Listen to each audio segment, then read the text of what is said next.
recevoir dans cette édition du choix de la télévision Bonferré et bonne lecture de Jeanne à toutes et à tous.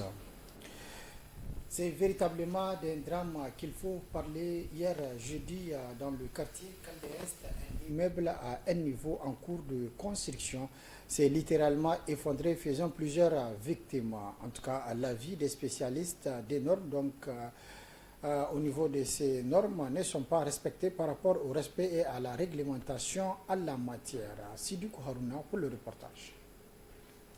C'est aux environs de 16 heures que le sinistre s'est produit au quartier Calais-Est, à côté du rond-point Hamidou Troufaï.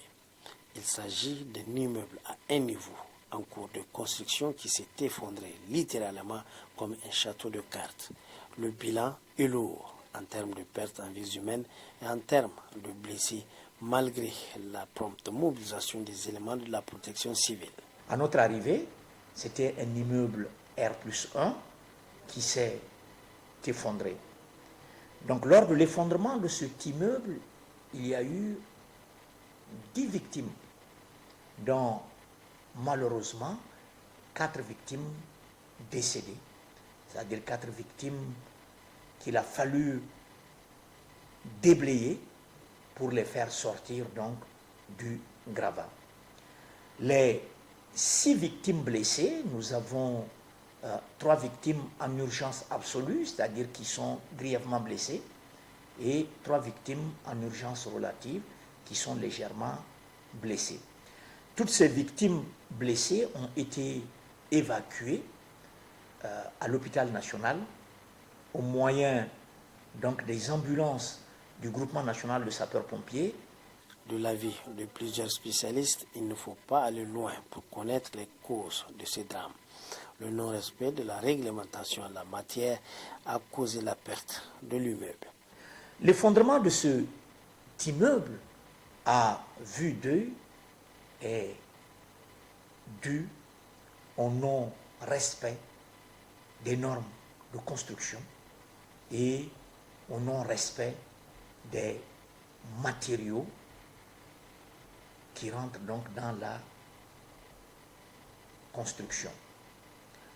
L'immeuble s'est effondré comme un château de cartes et normalement les structures portantes qui devraient normalement soutenir ce gros œuvre-là se sont effondrées également. Des enquêtes approfondies sont en cours pour déterminer la responsabilité des uns et des autres dans la survenance de ces drames.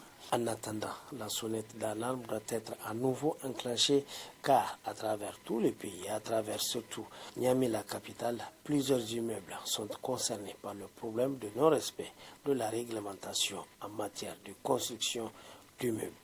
Un recensement exhaustif doit être mené nécessairement et des injonctions faites pour la conformation à cette réglementation pour éviter un nouveau drame comme celui-là. La Zakat al-Fitr in Oman a prélevé juste après l'abstention du croissant lunaire qui consacre la fin du mois béni du Ramadan. Le rôle de la Zakat al-Fitr consiste à purifier le jeûne du jeûneur durant le mois béni du Ramadan. Alors, comment se fait le prélèvement de la Zakat al-Fitr?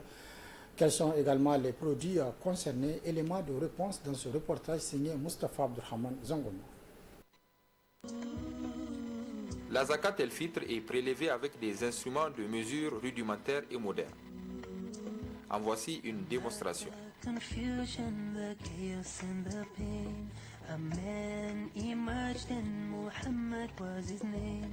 Elle est sa quantité et ce qu'on appelle en arabe as-sa'. Et le sa' c'est 4 mouds.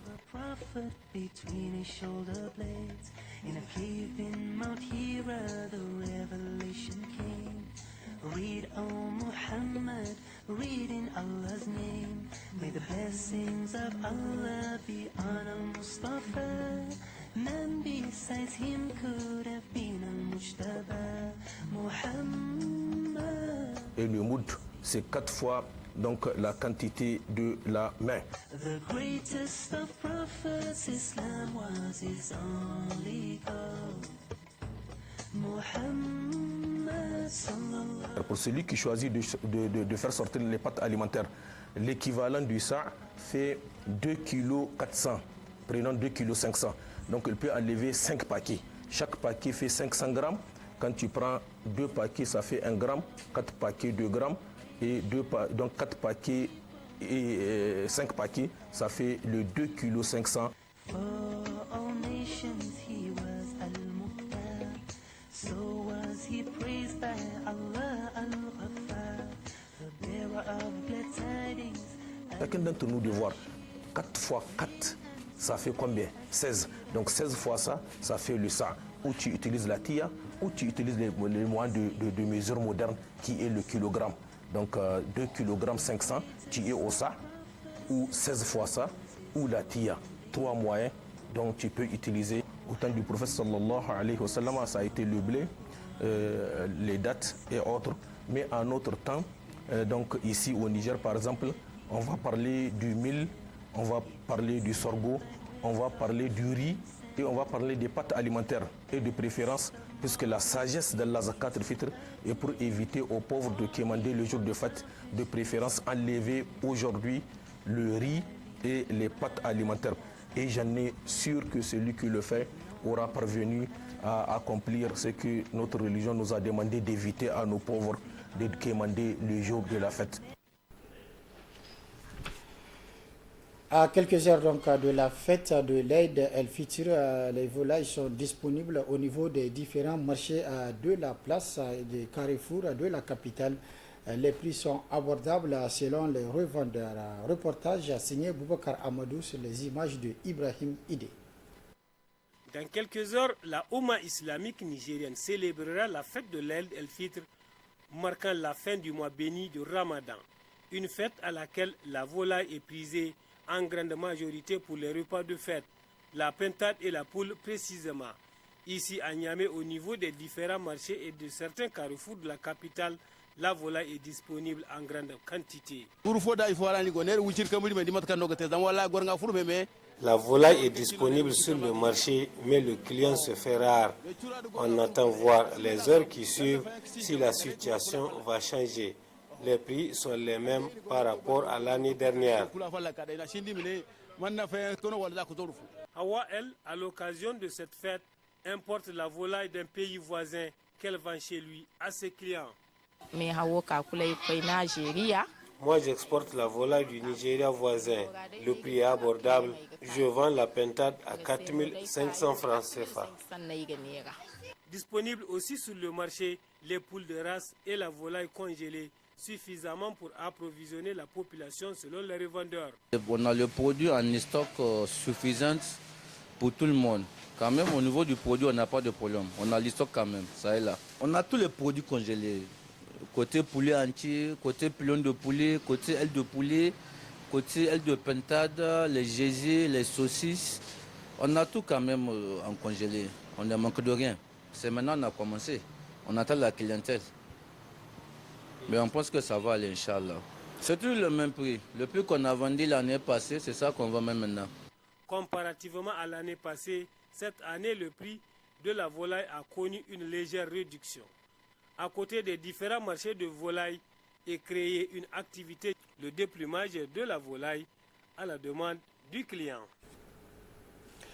Cette année, certainement, donc, les prières vont se participer au niveau de la prière de vendredi, le jour de l'Aïd el-Fitr qui coïncide un jour du vendredi avec la journée du vendredi. En tout cas, c'est la polémique qui alimente les débats sur les réseaux sociaux ces derniers temps.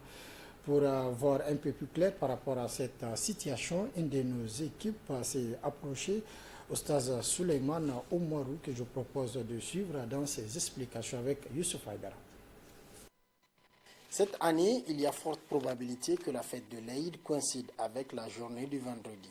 Face à cette situation, ils sont nombreux les fidèles qui se demandent quel comportement adopter. Dans l'histoire de l'islam, cet événement n'est pas inédit, comme l'explique Oustaz Suleiman Oumarou. À l'époque du prophète, alayhi salam, le Eid a une fois coïncidé avec le jour de vendredi. Donc le prophète, alayhi salam, il a donné la prière de Eid Dans son sermon, il a rappelé aux musulmans que ce jour-là, il y a 2 Eid qui se sont réunis. Donc il y a le Eid al-Fitr et Eid al-Usbu'. Donc le Eid de la semaine, c'est le jour de vendredi. Donc tout celui qui a pu participer à la prière du Eid, il peut ne pas revenir à la prière du vendredi. Mais nous, en tant qu'imam, nous allons faire les deux. Nous allons prier la prière de Eid et aussi nous allons prier la prière du vendredi. S'agissant de l'interprétation de ce hadith du prophète sallallahu alayhi wa sallam, se dégagent 3 positions au niveau des ulémas en islam.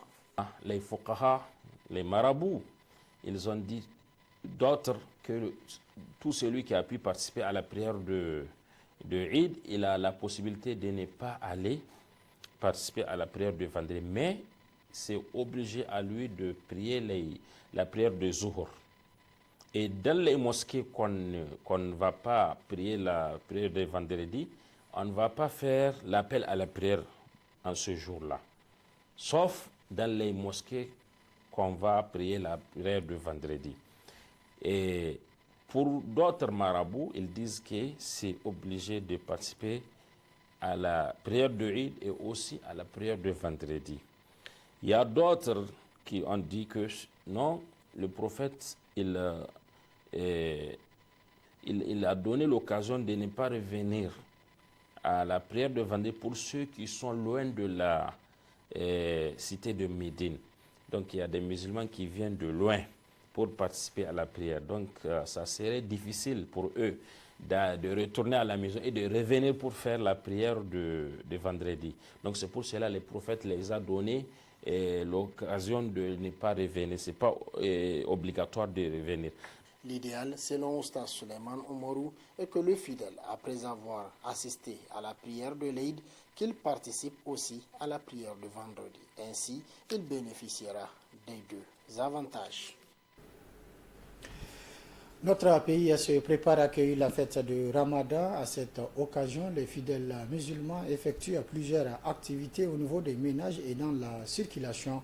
Le groupement des sapeurs-pompiers du Niger, sur lequel vivent pour répondre à toute une éventualité, à moins de 24 heures de cette importante activité, le groupement national des sapeurs-pompiers se dit prêt pour préparer à toute éventualité. Sidi Kouarouna et Siraj Maman pour le reportage. Multiplication des exercices de simulation pour vérifier la fonctionnalité des engins de secours et du matériel, contrôle au niveau des postes de réception des appels, vérification des effectifs et mise en alerte générale du personnel. Au niveau du groupement des sapeurs-pompiers de Niamey, les hommes du capitaine Oumarou Issaka se veulent rassurants quant au secours à déployer en cette période de risque élevé d'incendie et d'accidents. Le tout sous le regard inquisiteur et surtout attentionné du colonel Sidi Mohamed, commandant en chef du groupement national des sapeurs-pompiers du Niger. À la veille de la fête, la petite fête de rupture du jeûne, nous savons qu'il y a une forte utilisation donc des combustibles tels que les bois de chauffe et le gaz pour faire la cuisine, parce que qui parle de fête parle généralement de mai. Et généralement, à cette occasion, nous avons beaucoup de départs de feu, des feux généralement dans les foyers, issus donc des foyers domestiques, ou des feux qui sont mis par les voyageurs qui généralement partent fêter dans leurs villes respectives. Qui parle de fête parle de mouvement. Qui parle de mouvement parle généralement de la circulation sur la voie publique. Donc généralement, lors de ces fêtes-là, il y a beaucoup d'accidents. Toutes les dispositions sont prises sur l'ensemble du territoire national pour que les accidents de circulation soient minimisés, pour que les gens soient pris en charge lorsqu'il y a des accidents. Les dispositions qui sont prises, c'est toutes ces dernières années, nous mettons généralement des éléments à proximité quand il y a des départs, les gens vont sauver le plus rapidement possible. Le groupement national des sapeurs-pompiers n'intervient pas seulement qu'en aval, une fois que le sinistre s'est produit. Il a également un devoir de prévention en termes de conseils vis-à-vis des citoyens pour éviter d'être des victimes de sinistres. C'est très facile d'éteindre un feu sur une cuisinière ou sur une bouteille de gaz. Il faut faire sortir la bouteille de gaz hors du local. Dans tous les cas, il faut garder son sang-froid, s'assurer que la bouteille est fermée et que la cuisinière est également fermée. Pour les feux nus, il faut donc retirer les bois qui constituent un aliment pour le feu et s'assurer que le feu est éteint. Et nous conseillons également les ménagères de ne pas laisser les enfants accéder à ces feux-là, parce que généralement, les enfants en très bas âge peuvent jouer avec le feu et ils peuvent provoquer donc des départs. Nous conseillons nos concitoyens de respecter le code de la route. Comme j'ai l'habitude de le dire, la voie publique, c'est comme la société. Lorsque l'on vit en société, il faut se respecter mutuellement. C'est également la même chose sur la voie publique. Il faut respecter toutes les règles de circulation, il faut être patient et s'assurer également que les véhicules, les motos que l'on utilise sont en très bon état. Chaque année, dans notre pays, à l'occasion des fêtes, l'on dénombre un lot important de sinistres avec leur corollaire de blessés, de pertes en vies humaines et en matériel. Toutes choses que le colonel Sidi Mohamed et ses hommes veulent voir éviter à notre pays, ou tout au moins atténuer dans leur ampleur, de par leur professionnalisme et leur engagement. Un exemple d'efficacité, de professionnalisme et de don de soi au service du prochain qui mérite d'être salué, encouragé, qui mérite même de faire école. Fin le mardi dernier dans la salle de réunion de la mairie de Libouré de la deuxième édition du concours de lecture et de mémorisation du Saint-Coran appelé Moussabaka, organisé par l'association de la jeunesse communale de Libouré. Les lauréats dans les différentes catégories en compétition, à savoir 3 et 15 ISIB, ont reçu des mains des officiels de la cérémonie leurs prix, récompenses et autres distinctions. Abdelaziz Mohamedou et Ibrahim Ide pour le compte rendu. La finale de la deuxième édition du concours de lecture et de mémorisation du Saint-Coran organisé par l'association de la jeunesse communale de Libouré a été placée sous le haut parrainage du président de l'association islamique de Libouré, Cheikh Taïkuloulaye Ibrahim. ga koi har hinzaga sai tare ga tilgi ke koi ma hagoi da zan kai wan tarbiya da ma qur'an ke yan mantikala zan kai tarbiya na ga hanse ya di mono koi ne watkan irni da ir koi biya man ne kala khairukum man ta'allama al-qur'ana wa 'allamahu irge ga zan kai hayrai hayu koi ne imu guriyai imu zan kai hauzu sandi ma zan kai guna ga di hali go ko kewali shi ko kew zaman kuna bai kunno ga makani ne ni zo ngono go wani de bora kulu addini on ngono wani de bora kulu qur'ani woni man kal gomino yadi ngari ke ci gamu ko ne mo hin sur ko ne. S'exprimant à cette occasion, le président et le secrétaire général de l'association AJCL Gomni se sont réjouis de l'organisation et de l'engouement qu'a suscité l'événement avant de faire mention spéciale aux différents partenaires qui les ont appuyés. Durant ces 3 jours, les candidats se sont mis à réciter le Coran dans le calme et dans la tranquillité tout en respectant les règles du concours. Ce concours est réparti en 2 catégories qui sont 3 hizib et 15 hizib, dont chaque catégorie sera classée par ordre de mérite. La population a également répondu massivement pour encourager les candidats afin de bien concentrer pour chercher le meilleur en place et chacun dans sa catégorie. Vous n'êtes pas sans savoir que l'année passée, nous étions à 14 candidats. Cette année, on était allé jusqu'à 18 candidats. Donc petit à petit, comme on dit, l'oiseau fait son nid. Donc Inch'Allah, on espère assez que d'ici l'année prochaine, lors de la 3e édition, qu'on ait plus de monde et qu'on ait plus de monde pour pouvoir bien essayer également d'organiser ça plus que cette année, Inch'Allah.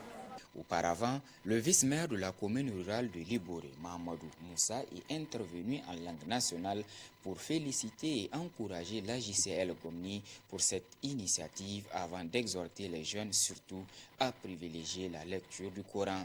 Au terme de ces 3 jours de compétition, tous les lauréats qui se sont illustrés dans les catégories en jeu ont reçu des mains des officiels leurs prix et récompenses composés de Coran, des vivres et des enveloppes symboliques.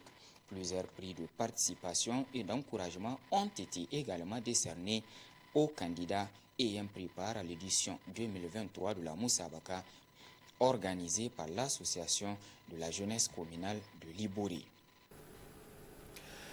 Dernier aspect de cette édition, l'initiative émane de l'ONG ADD Tilal qui a fait un don au niveau du centre orphelinat de Saga avec l'appui de la fondation Nour de la Première Dame. Cette activité vise à donner plus de chance et plus de sourire aux orphelins et les plus vulnérables à fêter la fête de Ramadan dans des conditions optimales. D'autres précisions dans ce reportage. Toujours plus proche aux côtés des couches vulnérables et orphelins, en cette veille de fête de Ramadan, l'ONG ADD Tilal n'a pas dérogé à la règle. Elle a pensé aux orphelins du centre orphelinat de Saga, avec ce don composé d'habits de fête et autres matériels. L'ONG ADD Tilal, dont nous avons l'honneur de diriger, a décidé de consacrer cette journée à la remise des habits de fête à certains orphelinats et d'autres couches vulnérables. Et c'est conformément aux objectifs de l'ONG ADD Tilal.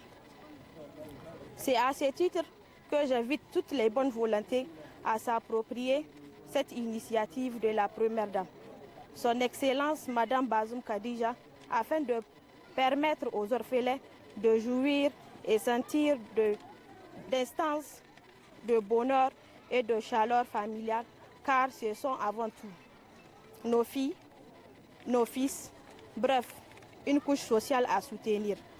L'initiative de l'ONG ADD Tilal est appréciée à sa juste valeur par les invités. Je voudrais remercier très sincèrement l'ONG et particulièrement la présidente de l'ONG Tilal pour cette initiative parce qu'il s'agit des enfants orphelins. Elle a tenu à ce que les enfants orphelins fêtent la fête de Ramadan dans la joie et dans l'allégresse. Donc, qui donne à un orphelin et donne à Dieu, si on peut le dire. Donc, c'est vraiment une bonne initiative.